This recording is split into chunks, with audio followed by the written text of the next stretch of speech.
그리스도인이 육신의 지배에서 벗어나서 성령께 속한 사람이 되었다라는 사실을 이야기해 왔습니다. 자, 이제 우리가 예수를 믿었으면 더 이상 육신에 속한 사람이 아닙니다. 육신의 지배를 받는 사람이 아니고 성령께 속한 사람이고 성령의 지배를 받는 사람이 되었습니다. 자, 이제 12절부터는 그 적용으로 우리가 육신에 속한 자가 아니요 성령께 속한 사람이 되었으니 이제 더 이상 육신을 따라 살지 말고 성령을 따라 살아갈 것을 권면합니다. 너무 당연한 이야기죠. 이제 육신에서 벗어나서 성령께 속한 사람이 되었으니 이제는 성령을 따라 살아야죠. 본문은 성경에서 성화의 원리를 보여주는 중요한 말씀들 가운데 하나입니다. 유명한 죄 죽임 교리의 그 근거가 되는 그런 본문이죠. 본문을 통해서 성령을 따라 산다는 것이 무엇인지를 잘 깨닫고 성령을 따라 사는 일에 힘쓰게 되시기를 바랍니다.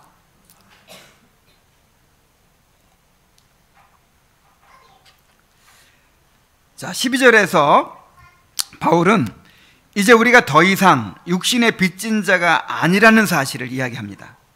12절을 한번 읽어볼까요? 12절 상반절을 한번 같이 읽어보겠습니다. 시작. 그러므로 형제들아 우리가 빚진 자로 돼 육신에게 져서 육신대로 살 것이 아니니라. 자, 우리가 빚진 자로 돼라고 합니다. 우리가 어떤 사람이라고요? 빚진 자라고요. 자, 여기서 빚진 자라는 말은 어떤 의무에 매여 있는 자라는 뜻입니다. 다시 말하면 인간은 독립적인 존재가 아니라는 거예요. 인간은 스스로 주인이 돼서 내 마음대로 살 수 있는 그런 존재가 아니라는 거예요. 누군가에게 순종하도록 그렇게 지음받은 존재라는 거예요.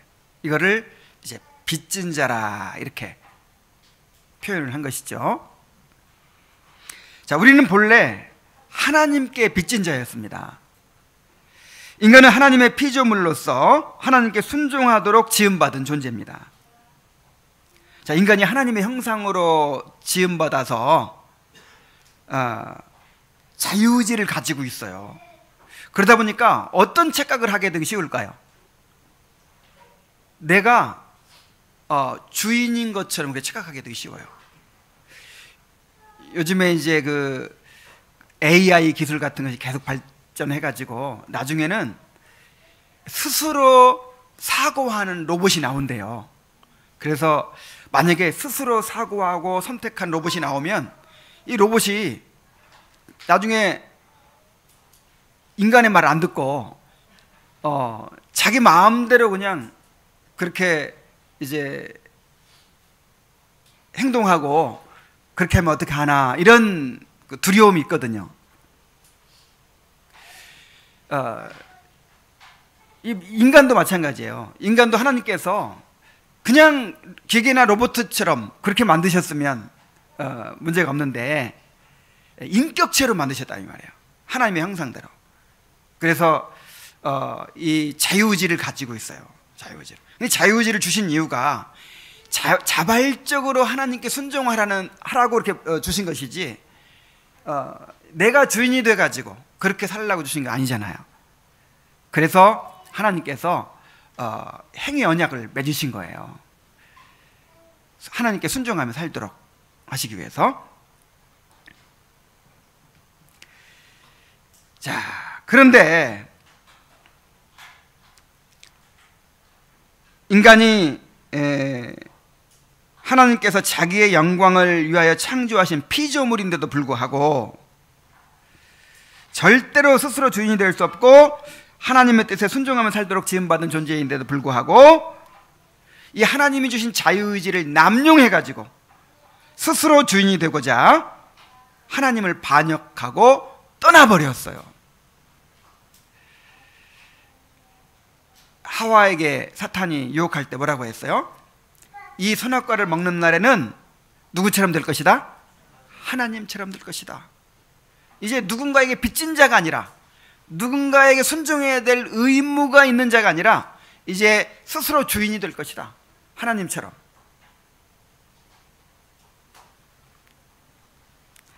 자, 그래서 그 결과가 어떻게 되었습니까? 인간이 스스로 주인이 되었습니까?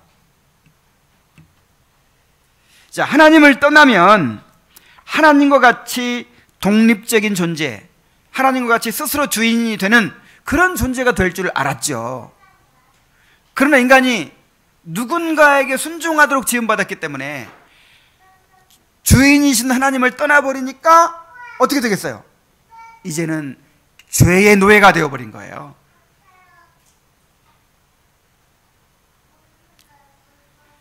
죄로 오염된 부패한 본성을 따라 살아가는 이제 육신의 빚진 자가 되었다 하는 것입니다. 처음에는 하나님께 빚진 자였는데 하나님을 떠나버리니까 이제 죄의 노예가 되고 육신의 빚진 자가 됐다 하는 것입니다. 그래서 사람들은 다 자유롭다고 생각하죠. 자기가 내 마음대로 산다고 생각하죠. 그런데 실제로는 누가 이끌어가요? 죄가 이끌어가요. 육신이 이끌어가요.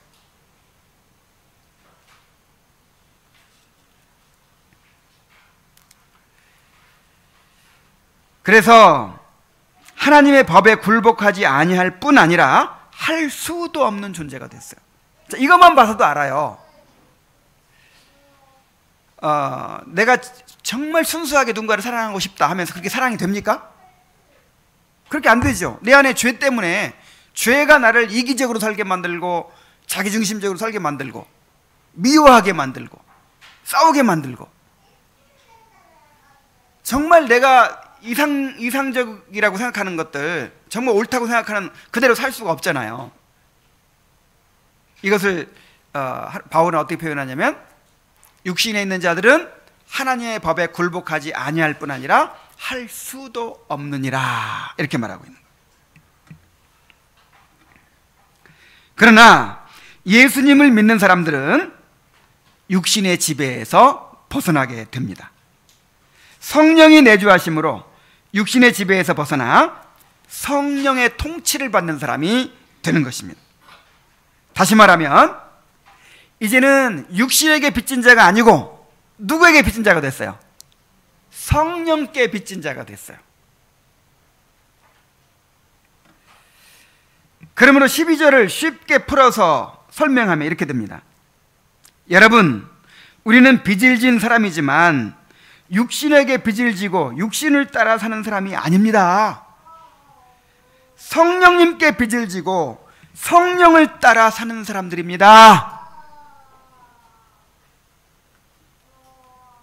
자, 그러므로 이제 우리가 육신을 따라 살아서는 안 된다는 것입니다. 12절 하반절에 육신에게 져서 육신대로 살 것이 아니니라, 그렇게 말하죠. 신분이 바뀌었으니까, 위치가 바뀌었으니까. 자, 왜 이걸 강조할 필요가 있을까요? 우리가 성령께 속한 사람들이 되었지만, 근데 이게 안 보여요. 잘 느껴지질 않아요. 아주 우리 안에 은혜의 불꽃이 있지만 가물가물하니까. 그리고 또 대신 뭐가 강해요?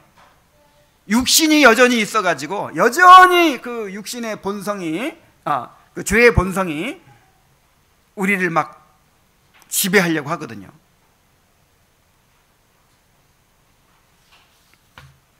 그래서 지금까지 살아온 습관대로 그냥 당연한 것처럼 육신을 따르게 되기 쉽습니다. 우리 안에서 작용하는 육신의 힘이 너무 강하게 느껴지기 때문에 도저히 육신을 이길 수 없다고 생각합니다. 성령을 따라서 거룩하게 사는 삶을 감히 기대하지도 않고 있고 추구하지도 않습니다. 그냥 나는 할 수 없다고 여기고 육신에 이끌려 살면서 드러나게 죄를 짓지 않는 것으로 만족하는 거예요. 자, 왜 그렇다고요? 그렇게 살아왔거든. 수십 년간 그렇게 육신의 지배를 받고 살아왔기 때문에 우리 안에 나도 모르는 사이에 나는 할 수 없어, 나는 육신을 극복할 수 없어, 그런 마음이 있으니까 육신이 나를 지배하려고 할 때 그냥 쉽게 굴복해 버리는 거예요. 그리고 성령을 따라 살고 영의 일을 생각하고 거룩함을 이루어가고, 이거는 너무나 하고 어울리지 않는 일이고 너무 먼 일로 여겨지는 거예요.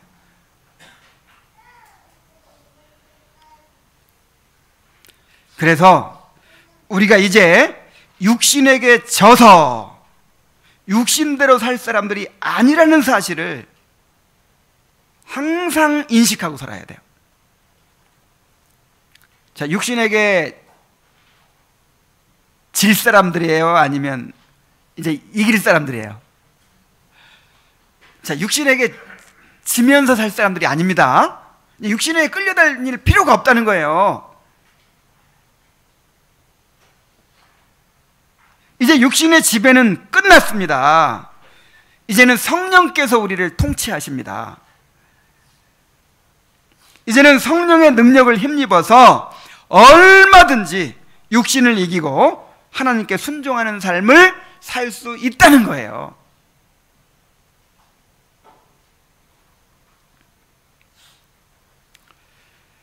하나님께서 그리스도를 통하여 죄를 사해 주시고 의롭다고 인정해 주신 것을 믿는다면, 또한 그리스도를 통해서 죄를 이기고 거룩함을 이루어가게 해주실 것도 믿어야 합니다.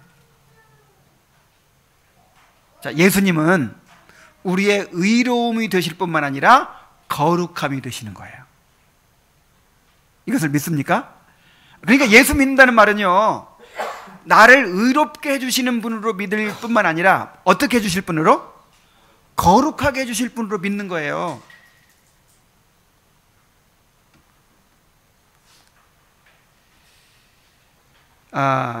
여기에 대해서 칼빈은 이렇게 이야기를 했어요. 그러므로 믿는 자들은 의롭다 하심을 얻기 위해서만이 아니라 거룩하게 되기 위해서도 그리스도를 붙드는 법을 배워야 한다. 왜냐하면 하나님께서는 이 두 가지 목적을 위해 우리에게 그리스도를 주셨고, 자, 이 두 가지 목적을 위해 주셨다는 거예요. 우리를 의롭게 할 뿐만 아니라 어떻게 하기 위해서? 거룩하게 하기 위해서 주셨어요. 의로움만이 아니라 거룩함이 그리스도로부터 우리에게 흘러옵니다. 우리가 이 두 가지를 동시에 추구하지 않는다면 그것은 우리의 절름발이 신앙으로 그리스도를 둘로 찢는 것이 되기 때문이다 그랬어요. 여러분, 예수님을 믿고 구원받았다고 하면서도, 예수님을 믿고 의롭다 하심 받았다고 하면서도 힘써서 죄를 죽이고 거룩함을 추구하지 않는 사람들이 많이 있죠. 이런 사람들은요, 예수님을 둘로 찢어놓는 거예요. 예수님을 의롭게 해주시는 분으로는 믿는데 어떻게는 안 믿어요?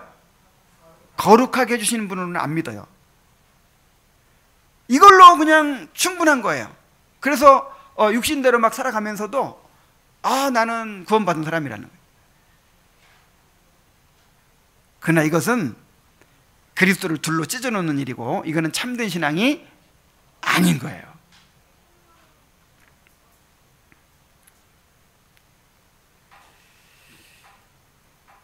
자신이 진정으로 예수님을 믿는다면 이제 육신에게 빚진 자가 아니고 성령께 빚진 자임을 알고 성령을 따라 살아가기를 힘써야 합니다. 자, 그러나 우리 안에 여전히 육신이 작용하고 있는데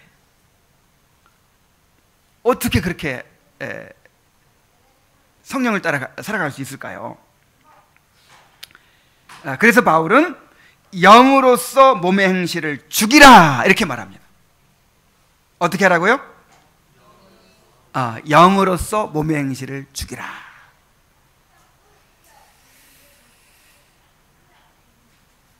자, 바울은 너희가 육신대로 살면 반드시 죽을 것이라고 합니다. 너희가 육신대로 살면 반드시 죽을 것이로되 그랬죠. 6절에서 육신의 생각은 사망이요 한 것과 똑같은 말이죠. 그러니까 육신대로 산다는 말은 육신의 생각으로 산다는 말이에요. 육신의 생각으로. 그러니까 육신의 생각으로 한다니까 무슨 막 악한 죄나 추구하고 이런 것이 아니고 그냥 자연적 본성대로 살아가는 것이 육신의 생각이고 그게 육신을 따라 사는 거예요. 다시 말하면 영의 일을 생각하지 않고 살아가는 것이 육신을 따라 살아가는 것입니다. 자, 이렇게 육신을 따라 살면 어떻게 된다고요? 반드시 죽는다고요. 혹시 죽을 수도 있다 그랬어요? 반드시 죽습니다. 지금 육신대로 살아가는 사람들 있죠. 예수를 믿는다고 하면서도 그냥 계속해서 육신대로 살아가요. 그럼 어떻게 돼요, 그 사람? 반드시 죽어요. 육신대로 살았는데 이 땅에서 육신대로 그냥 늘 살았는데 아유 결국 천국 가더라. 이거 있을 수가 없어요.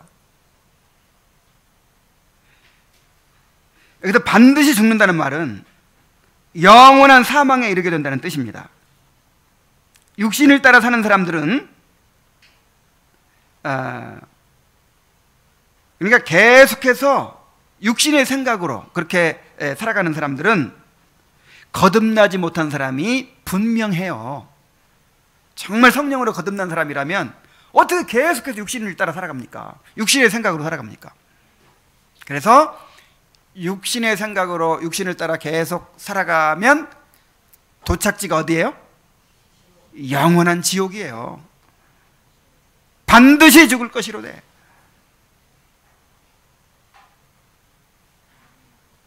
자, 근데 문제는 성령으로 거듭난 사람도 때때로 육신의 생각에 빠질 때가 있죠. 때때로 육신에게 질 때가 있죠. 육신에게 져서 육신을 따를 때가 있어요. 자, 이런 사람들의 경우에는 여기서 육신대로 살면 반드시 죽는다는 말이 이제 죽음을 경험하게 된다 이렇게 적용이 됩니다. 성령으로 거듭난 사람이 일시적으로 육신의 생각에 빠지고 육신대로 산다고 해서 구원을 잃어버리고 지옥에 가는 건 아니겠죠. 그러나 육신의 생각은 그 자체가 사망이기 때문에 일시적으로라도 육신의 생각에 빠질 때 또 육신대로 살아갈 때 뭘 경험하게 돼요? 죽음을 경험하게 돼요. 죽음을. 하나님의 임재를 잃어버리고 하나님의 위로와 평안을 누리지 못하게 되고 그 다음에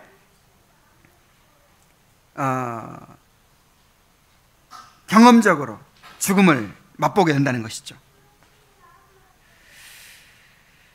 육신을 따르는 삶에도 본성적 위로나 즐거움이 있습니다. 그러나 육신을 따라 사는 사람들은 이제 하나님의 임재를 누리지 못하고 하나님이 주시는 위로와 평안을 누리지 못할 뿐만 아니라 그 마음을 죄가 지배해서 이제 욕망과 두려움이 차지하고 공허감과 무의미함이 지배하고 미움과 시기, 외로움과 절망, 무가치하고 방탕한 삶에 빠지는 것과 같은 영적인 죽음의 상태를 경험하게 될 수밖에 없어요. 뭐 도덕적으로 막 악해지지 않더라도 여러분 하나님과 단절된 상태가 죽음이죠. 하나님과 단절된 상태가 죽음이에요. 아무리 세상적으로 뭐 이렇게 평안하고 잘 사는 것처럼 보여도 하나님으로부터 끊어져 있는 그 상태가 죽음입니다.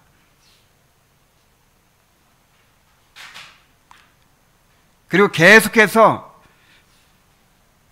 이렇게 살아갈 때 반드시 하나님의 징계가 있습니다. 자, 징계가 없으면 어떻게 될까요? 징계가 없으면 사생자죠. 여러분, 육신대로 계속 살면 어디 간다고요? 영원한 사망이에요. 근데 영원한 사망에 이르도록 하나님께 내버려 둘 리가 있어요, 없어요? 절대로 내버려 두지 않습니다. 그래서 계속해서 육신대로 살면 하나님의 징계가 있어요. 그래서 여러분 분명히 기억해야 됩니다. 육신의 생각은 사망입니다. 육신대로 살면 반드시 죽습니다. 그러므로 우리가 쉽게 육신에 져서는 안 돼요. 늘 이렇게 살아왔으니까 또 한두 번 이렇게 살면 어떠랴? 이렇게 문제의식을 느끼지 않고 죄와 힘써 싸우려고 하지 않고 어떻게든 육신을 벗어버리려고 하지 않고 나는 죄인이야, 어쩔 수 없는 죄인이야 하면서 계속 그런 삶에 머물러 있으려고 하는 거예요. 이러한 태도 때문에 그렇게 교회를 오래 다니고 그렇게 성경을 많이 읽고 그렇게 열심히 신앙생활을 해도 성장이 없는 거예요. 변화가 없는 거예요. 이제 이런 삶을 청산해야겠죠. 새해를 맞이해서 이제 정말 육신을 죽이고 영으로서 몸의 행실을 죽이고 성령을 따라 사는 삶에 대해서 진보가 있기를 바랍니다. 여러분, 이것이 없으면요 아무리 종교적인 열심이 있어도 변화가 없는 거예요. 변화가.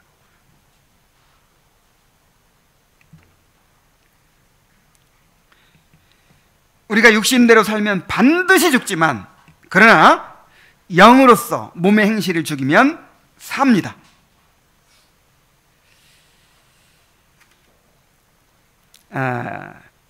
영으로서 몸의 행실을 죽이면 살리니라고 바울이 말하죠. 여기서 몸은 우리의 몸뿐 아니라 죄로 오염된 우리의 인격의 모든 기능과 작용들을 다 통칭하는 말이라고 했습니다. 그래서 그냥 쉽게 여기 몸의 행실이라는 말을 그냥 육신의 생각을 뜻하는 말이라고 생각하면 돼요. 몸의 행실이 뭐예요? 육신의 생각. 그러니까 지금 영으로서 몸의 행실을 죽이라 이 말을 하고 있는데 그 전에 뭐와 뭐를 자꾸 대비시켰어요? 영의 생각과 육신의 생각을 대비시켰잖아요. 그래서 육신의 생각이 일어날 때 그것을 끊어버려라. 그것을 이제 제어해라. 그런 의미로 말하고 있는 것이죠. 그러므로 영으로서 몸의 행실을 죽인다는 말은 성령을 통하여 육신의 생각을 죽인다. 이렇게 이해하면 됩니다. 우리는 우리 안에 있는 육신을 완전히 없앨 수는 없지만 육신이 우리 안에서 활동하지 못하도록 제어할 수는 있습니다. 육신의 힘을 약화시키고 우리 안에서 일어나는 육신의 생각을 끊어버릴 수는 있습니다. 이것을 죄 죽임이라고 하죠. 죄를 죽인다고 하죠. 그러니까 죄를 죽인다는 말이 무슨 말이에요? 죄를 죽인다, 몸의 행실을 죽인다, 이 말이 무슨 말이에요? 아예 죄를 없앤다는 것이 아니고, 없앨 수는 없어요. 이 힘을 약화시키는 거라 그랬죠. 제가 자주 이 예를 들었는데 또 이해하기 쉽더라고요. 이보다 더 좋은 예가 없는 것 같아요. 제가 B형 간염 보균자입니다. 근데 이 B형 간염 이 균이 있으면 이게 가만히 있으면 좋을 텐데 이게 이제 활동을 해요. 활동을 하고 스스로 복제를 막 해가지고 엄청나게 막 힘을 키웁니다. 그래가지고 나를 지배해버려요. 그럼 어떻게 돼요? 죽어요. 그럼 어떻게 해야 되죠? 이거를 이제 요즘 좋은 약이 개발이 돼가지고 약을 계속 먹어요. 약을 먹어서 B형 간염균을 아예 없앨 수는 없지만, 물론 이제 없어지기도 하지만 잘 안 없어져요. 없앨 수는 없지만 그냥 죽은 듯이 꼼짝 못하게 만들 수가 있어요. 그래서 계속 약을 먹으면서 죽이고 있습니다. 이 B형 간염균을 죽이고 있어요. 그래서 활동을 못하니까 내가 건강하게 막 살아갈 수 있죠. 우리 안에 죄가 있어요. 우리 안에 죄된 본성이 있어요. 이게 가만히 있으면 얼마나 좋겠어요. 가만히 있질 않습니다. 우리를 어떻게 하려고 해요? 지배하려고 해요. 왕 노릇하려고 해요. 주인 노릇하려고 해요. 그래서 가만히 자연스럽게 내버려 두면 저절로 나를 이끌어 간단 말이에요. 그래서 죄의 열매를 만들어낸단 말이에요. 그래서 이제 내 안에서 육신의 생각이 일어날 때 어떻게 해야 돼요? 성령을 통해서 이거를 죽여야 돼요. 그러니까 막 큰 죄를 저지르는 상황에서 그때 죽이는 게 아니에요. 그때는 어떻게 여러분 산불이 막 활활 타고 있을 때 그때 물바가지 가지고 가서 끌려고 하면 되겠어요? 안 되겠어요? 그때는 대책이 없는 거예요. 담뱃불이 떨어져 가지고 불이 모락모락 이렇게 일어나려고 하는 순간 어떻게 해야 돼요? 그때 거기다 그냥 물 한 바가지 부어버리면 이제 죽는 거죠. 그러니까 죄를 죽인다는 것이 은혜를 통해서, 성령의 은혜를 통해서 그 죄의 싹이 그냥 자라지 못하도록 싹을 그냥 밟아버리는 거예요. 그러니까 계속해서 은혜를 받아야겠죠. 계속해서 은혜를 통해서 이 죄의 힘을 약화시키는 거예요. 근데 그걸 방치해. 이제 싹 내 안에서 막 육신의 생각이 막 일어나기 시작합니다. 그러니까 육신의 생각이라는 말이 단지 그냥 그 지적인 작용만이 아니라 그를 열망하고 그다음에 추구하고 하는 이 감정과 의지를 다 포함하는 말이라고 했죠. 그래서 육신의 생각이라는 말은 육신의 일을 추구한다 이 말이에요. 뭔가를 이렇게 추구한다. 그런 것이 이제 우리 안에 일어난단 말이에요. 이렇게 처음에 생각부터 일어나겠죠. 상상부터 하기 시작해. 그 다음에 거기에다 마음이 이렇게 가기 시작해. 감정이 끌리기 시작하고, 그 다음에 의지적으로 한 발걸음 거기로 나가. 자, 그래가지고 점점 걷잡을 수 없이 커지면 어떻게 해요? 예를 들어야겠네. 다윗이 이제 낮잠 한숨 자고 나서 이제 오후쯤 일어나서 왕궁 옥상을 거니는 거예요.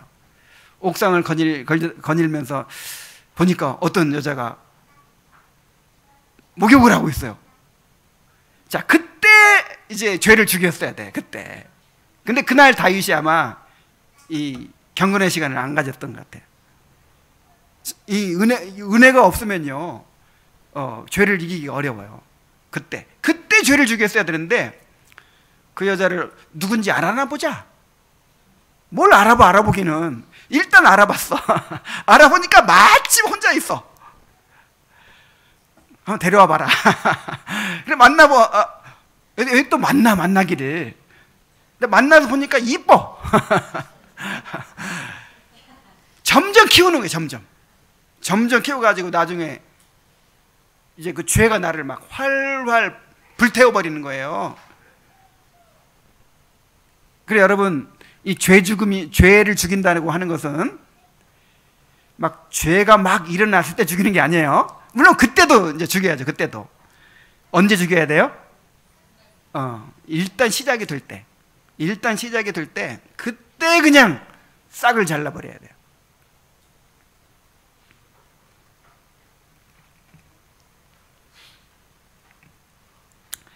우리는 끊임없이 죄를 죽이는 삶을 살아야 합니다. 우리 갈라디아서 5장 24절로 26절을 말씀 한번 봅시다. 갈라디아서 5장 24절부터 한번 봅시다. 함께 읽겠습니다. 시작. 그리스도 예수의 사람들은 육체와 함께 그 정욕과 탐심을 십자가에 못 박았느니라. 만일 우리가 성령으로 살면 또한 성령으로 행할지니 헛된 영광을 구하여 서로 노엽게 하거나 서로 투기하지 말지니라. 자, 보세요.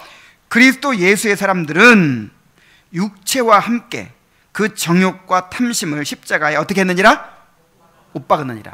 그러니까 죄에 대해 죽었다는 말과 똑같아요. 이미 죄에 대해 죽었어요. 그리고 육신의 지배에서 벗어났어요. 이거를 이제 못 박았다 또 이렇게 표현하는 거예요. 자, 그런데 이 죄에 대해 죽었다는 말, 십자가에 못 박았다는 말은 없어졌다는 말이 아니에요. 그 권세가 끝났고 지배가 끝났다는 말이지, 여전히 내 안에 뭐가 있어요? 육체의 소욕이 있어요. 육신이 있어요. 그래서 계속해서 내 안에 작용을 한다 이 말이에요. 계속해서 나를 다시 지배하려고 하고 자꾸만 죄로 이끌어가고 나를 막 주인 노릇하려고 해요. 그래서 죄가 너희 몸에 왕 노릇하지 못하게 하라 그랬죠. 그전에는 그 말이 우리한테 해당될 수가 없어요. 왜냐하면 죄가 우리의 주인이니까. 그래서 지금은 그냥 육신에게 져서 육신대로 살 사람들이 아니에요. 이제는 성령께 속했고 성령의 통치를 받는 사람들이에요. 그래서 이제는 이 육신이 우리를 지배하는 것을 허용해서는 안 됩니다.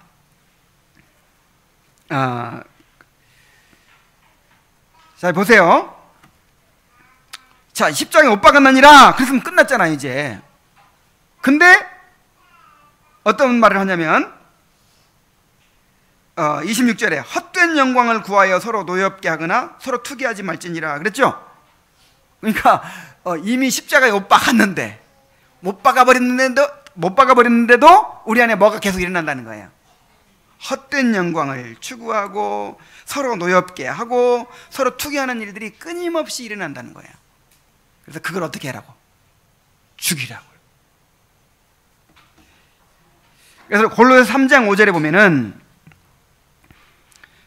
그러므로 땅에 있는 지체를 죽이라. 곧 음란과 부정과 사욕과 악한 정욕과 탐심이니 그랬어요. 이미 죽었는데 또 어떻게 하라? 죽이라는 거예요. 이 잔당들이 남은 거죠. 잔당들이.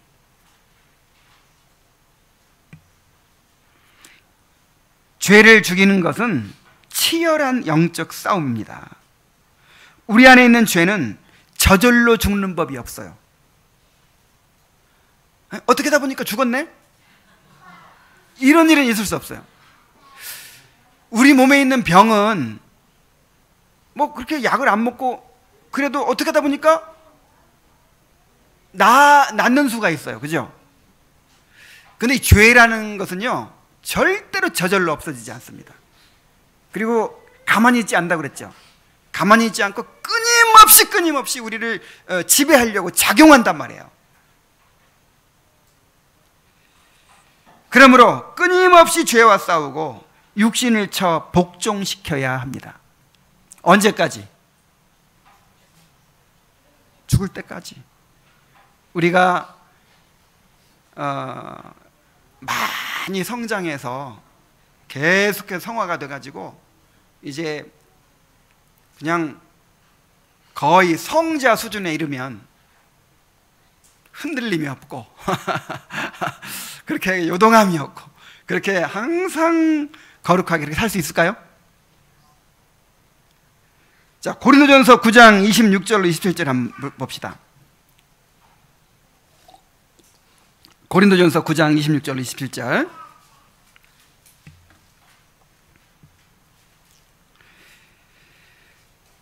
그러므로 나는 다름질하기를 향방 없는 것 같이 아니하고 싸우기를 허공을 치는 것 같이 아니하여 내가 내 몸을 쳐 복종하게 함은 내가 남에게 전파한 후에 자신이 도리어 버림을 당할까 두려워함이로다. 그랬어요.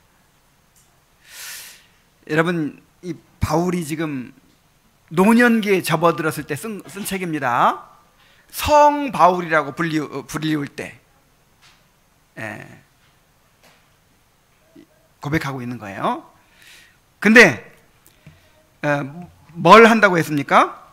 지금 죄와의 싸움을 영으로서 몸의 행실을 죽이는 그 싸움을 어떻게 비유하고 있냐면 올림픽 경기에 나가는 선수들의 그 경기에 비유하고 있어요. 여러분, 올림픽 경기에 나가서 금메달 따려면 대충 해갖고 돼야 안 돼요. 죽을 힘을 다해야 돼요. 죽을 힘을 다해도 금메달 딸까 말까예요. 그래서 다름질하기를 향방하는 것 같이 하지 않는다. 그냥 죽기 살기로 달리는데 내가 막무가내로 달리는 게 아니다. 정확한 목표를 가지고 그렇게 다름질한다. 육상 선수가 전력 투구하듯이 그렇게 내가 달려간다. 그 다음에 싸우기를 허공을 치는 것 같이 아니한다. 여기 싸운다는 말은 이제 그 격투기 선수, 그 고대 올림픽에 격투기 종목이 있어요. 여러분, 격투기 이거 장난 아닙니다. 죽어요. 지는 사람은요 죽어요. 아니, 그냥 목숨 걸고 싸우는데 죽죠. 옛날에는 무슨 그런 선수 보호도 없고 뭐 인권도 없어요. 목숨 걸고 싸우는 거예요. 그러니까 격투기 선수가 목숨 걸고 싸우듯이 이 몸의 행실을 죽이기 위해서 그렇게 싸운다는 거예요. 그래서 막무가내로 달리지 않고 허공을 치는 것처럼 막 이렇게 싸우지 않고 정확하게 목표를 가지고 싸우는데, 어떤 목표냐? 자, 어떤 목표라 그랬어요? 내가 내 몸을 쳐 복종하게 함은. 우리 싸움의 목표가 뭐예요? 내 몸을 쳐 복종하게 하는 거예요. 이게 영으로서 몸의 행실을 죽이는 것이죠.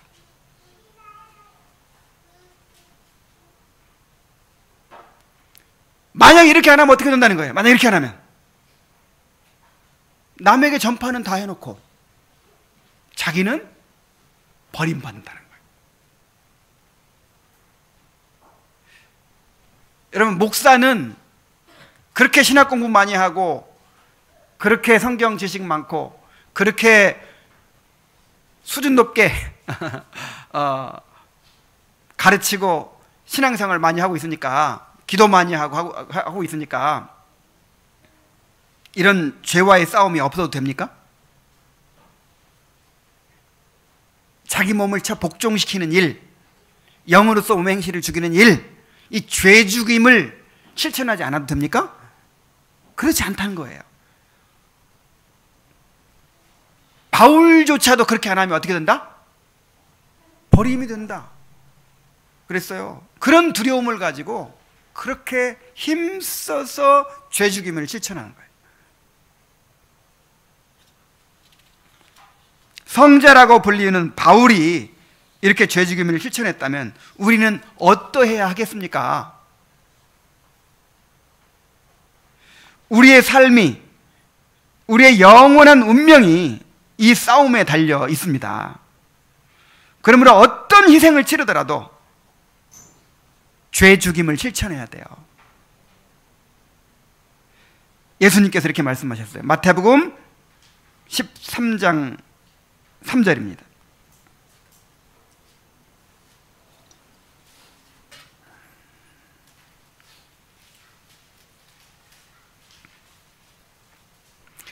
만일 내 손이나 발이 범죄하게 하거든 찍어내어 버리라.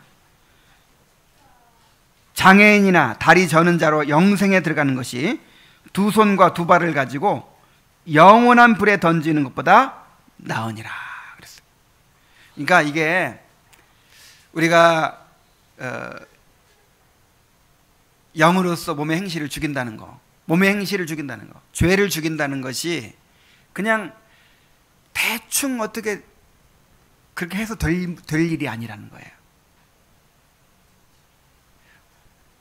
자, 바울 사도는 어떻게 비유했습니까? 올림픽 경기에 나가는 선수들이 그렇게 죽기 살기로 싸우듯이 그렇게 해야 될 문제이고, 예수님은 어떻게 말씀하시냐면 내 오른눈이 범죄하거든 빼버려라. 내 오른손이 범죄하거든 찍어버려라 그랬어요. 그러니까 오른손은 가장 귀한 거를 말하는 거예요. 가장 귀중한 거. 정말 없어서는 안 될 가장 귀중한 거. 만약 그것 때문에 내가 죄를 지켜야 된다 그러면 어떤 희생을 치르더라도 그걸 포기해버리는 한이 있어도 이 죄에 굴복해서는 안 된다는 것이죠.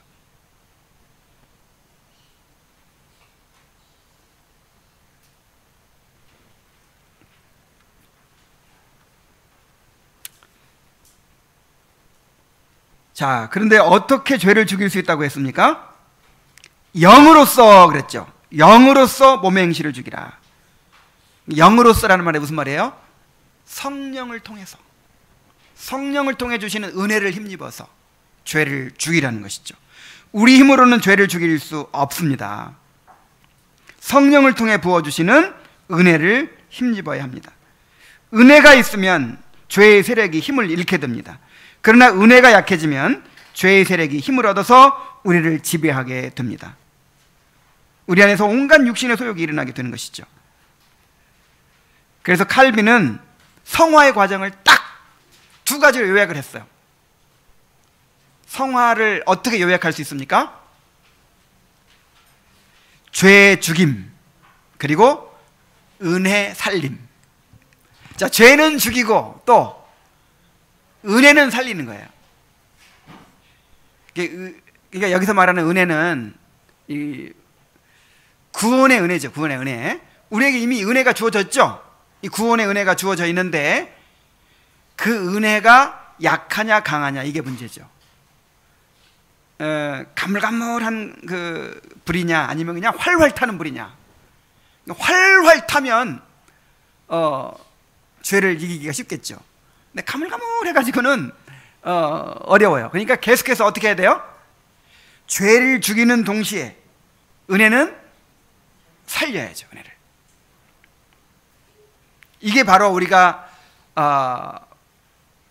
주일마다 그 고백하는 기도문에 죄에 대하여 죽고 그 다음에 의에 대하여 사는 삶을 살게 하여 주시옵소서 하는 그 기도예요. 그 내용이에요. 계속해서 죄에 대해서는 어떻게 하고? 죽고 그 다음에 의에 대해서는 살고.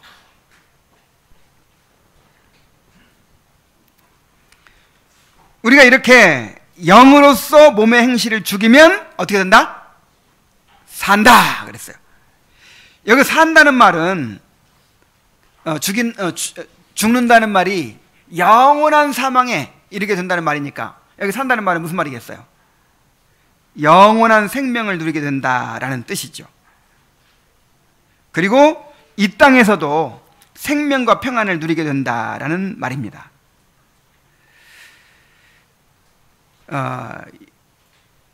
육신의 생각은 사망이요 영의 생각은 생명과 평안이니라 그랬죠. 여러분,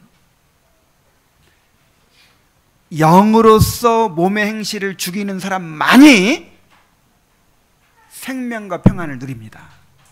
하나님께서 주시는 위로를 누립니다.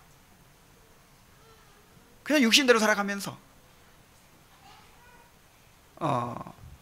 뭐 약할 때 강함 대신에 아무리 뭐 예수님을 예수님이 나의 무슨 소망이 되시고 위로가 되시고 아무리 그렇게 불러봐야 안 돼요.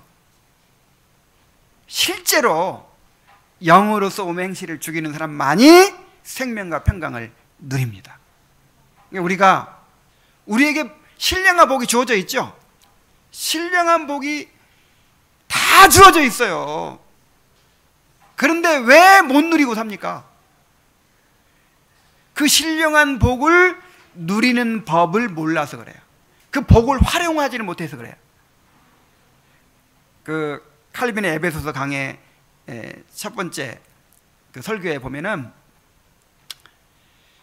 신령한 복을 이미 다 주셨는데도 안식을 누리지 못하고 만족을 누리지 못하고 허덕이고 살고 이게 죄라 그랬어요. 이게 배은 망덕이에요. 배은 망덕. 생각해 보세요. 응? 엄마가 밤을 새워서 음식을 만들어서 다 준비해 놓고 이제 갔어요. 근데 갔다 와 보니까 굶고 앉아 있어. 그냥 어디 불량식품이나 사 먹으면서 그냥 쫄쫄 굶고 앉아 있어요. 이거는 그 엄마의 그 수고, 그 희생, 그렇게 먹이려고 그렇게 애써 만들어 놓은 것에 대한 모독이잖아요, 모독. 하나님께서 이렇게 그리스도 안에서 하나님에 속한 모든 신령한 복을 다 주셨다는 거예요. 우리가 어떤 상태에 있든지 풍성하고 충만함을 누리도록 이미 다 허락해 주셨다는 거예요. 그런데 굶고 살아. 근데 그냥 가난뱅이처럼 그냥 아무것도 못 받은 사람, 거지처럼 그렇게 살고 있어요. 하나님을 원망하면서 그냥. 이게 배은망덕이라는 거예요. 그래서 우리에게 필요한 것은 그 하나님께서 주신 신령한 복을 어떻게 활용하느냐, 어떻게 누리느냐, 이걸 배워야 된다는 거예요. 이거를. 근데 그 방법이 뭐예요? 영으로서 몸의 행실을 죽이는 거예요. 영의 생각으로 살아가는 거예요. 영의 생각으로.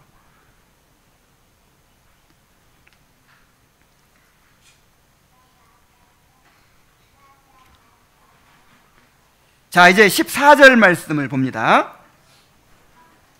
바울은 이렇게 영으로서 몸의 행실을 죽이는 사람들이 진정한 하나님의 자녀라고 말합니다. 이 14절을 함께 다 같이 읽어봅시다. 시작. 무릇 하나님의 영으로 인도함을 받는 그들은 곧 하나님의 아들이라. 여기 무릇이라는 말이 왜냐하면이라는 뜻의 접속사예요. 앞에서 영으로서 몸의 행실을 죽이면 살리라 그랬는데 이제 그 이유를 말하고 있는 것이죠. 왜냐하면. 자, 그래서 앞절과 연결해서 이렇게 번역하면 이렇게 됩니다. 영으로서 몸의 행실을 죽이는 자가 결국 영원한 생명을 얻게 된다. 왜냐하면 하나님의 영으로 인도함을 받는 사람은 하나님의 아들이기 때문이다. 자, 이게 무슨 말이에요? 이렇게 영으로서 몸의 행실을 죽이는, 자, 이런 삶을 사는 사람이 하나님의 자녀이기 때문에 이제 그런 사람들이 결국 어디 간다? 천국에 가게 된다는 것이죠. 하나님의 산다. 천국에 가게 된다는 것이죠. 우리가 하나님의 자녀라는 것을 무엇으로 알 수 있습니까? 자, 하나님의 자녀의 그 증거가 뭐예요? 교회 열심히 다니는 건가요? 성경 지식이 많은 건가요? 뭐 그런 거 아니죠. 그런 거는 위선자들도 다 가질 수 있는 거니까. 하나님의 자녀라는 확실한 증거는요, 성령의 인도함을 받는 거예요. 이거는 흉내낼 수가 없는 거예요. 이거는 성령의 인도함을 받는 것이 하나님의 자녀라는 확실한 증거입니다.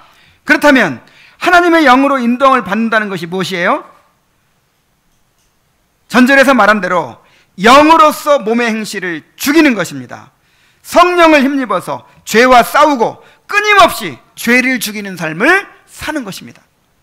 이 죄 죽임의 삶이야말로 그가 진정으로 거듭난 하나님의 자녀라는 가장 확실한 증거다, 이 말이에요. 이 성령으로 거듭난 하나님의 자녀들은 본능적으로 하나님을 갈망합니다. 하나님을 더욱 알고자 하고 하나님의 임재를 사모합니다. 그는 늘 하늘에 속한 것들에 마음을 두고 삽니다. 의와 거룩을 사모합니다. 그래서 이 모든 것을 앗아가는 죄를 미워해요. 죄를 슬퍼해요. 적극적으로 죄와 싸우고 죄를 버리고자 합니다. 이것이 바로 그가 구원받은 하나님의 자녀라는 증거예요. 비록 자주 넘어지고 실패하더라도 이렇게 하나님의 영으로 인도함을 받고 있다면 여러분 안심하십시오. 여러분은 구원받은 하나님의 자녀가 분명합니다. 그러나 삶 속에서 이렇게 영으로서 몸의 행실을 죽이는 것이 없다면 참된 하나님의 자녀가 아니에요. 아무리 종교적인 열심을 나타내고 외적으로 올바른 삶을 살더라도 끊임없이 자신의 죄를 발견하고 회개하면서 은혜를 힘입어서 죄를 죽여나가는 삶이 없다면 그의 안에는 성령이 계시지 않는 것이 분명한 것입니다. 자, 이에 대해서 칼빈은 이렇게 말합니다. 잘 들어보세요. 그는 하나님께서 하나님의 영으로 인도함을 받는 것을 자기 백성임을 나타내는 표시로 보시기 때문에 오직 그런 자들만이 하나님의 자녀들로 인정을 받게 된다고 가르친다. 바울의 이 말을 통해서 아무런 실체도 없이 그리스도인이라고 참칭하는 위선자들의 헛된 자랑은 무너지고, 그러니까 아무 증거도 없이 죄를 죽이는 그런 삶도 없이 내가 하나님의 자녀다 이렇게 하는 사람들을 이렇게 하는 사람들의 그 헛된 자랑은 무너진다는 거예요. 그리고 믿는 자들은 자신들의 구원을 조금도 주저없이 확신하도록 격려받는다. 그랬어요. 그러니까 이 말을 들을 때 항상 넘어지고 또 실패하지만 그러나 늘 죄 때문에 괴로워하고 애통해하고 그 죄를 죽이기 힘쓰고 있는 사람은 아무리 부족해도 그래 맞아 이게 내가 하나님의 자녀라는 증거지, 나 하나님의 자녀구나, 이렇게 이제 위로를 받는 거예요. 그러나 아무리 겉으로 훌륭하게 보여도 그런 것이 없는 사람은 이 헛된 자랑이 무너지는 거예요. 스코틀랜드 신앙고백서 13조에 이렇게 이야기합니다. 그의 영은 참된 믿음에 의하여, 자, 그의 영은 성령을 가리킵니다. 자, 성령은 참된 믿음에 의하여 우리 마음 안에 들어와 살며 우리가 그 안에 걷도록 하나님이 준비하시는 대로 선한 일을 주신다. 성령이 우리 안에 들어오시면 뭘 하신다고요? 선행을 낳는다는 거예요. 선행을 낳는다.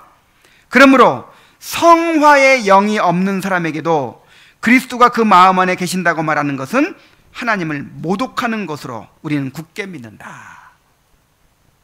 내 안에 성화를 이루시는 성령의 역사가 없어요. 그런데도 나는 하나님을 믿습니다. 예수님을 믿습니다. 나는 구원의 확신이 있습니다.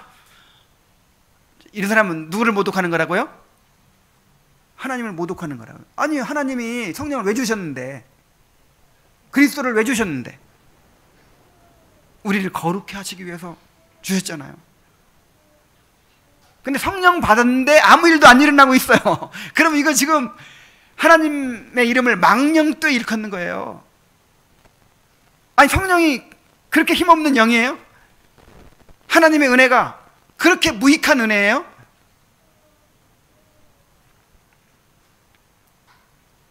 이제 결론을 맺겠습니다. 로마서 8장의 말씀이 어떤 사람들에게는 그야말로 복음으로 들려질 것입니다.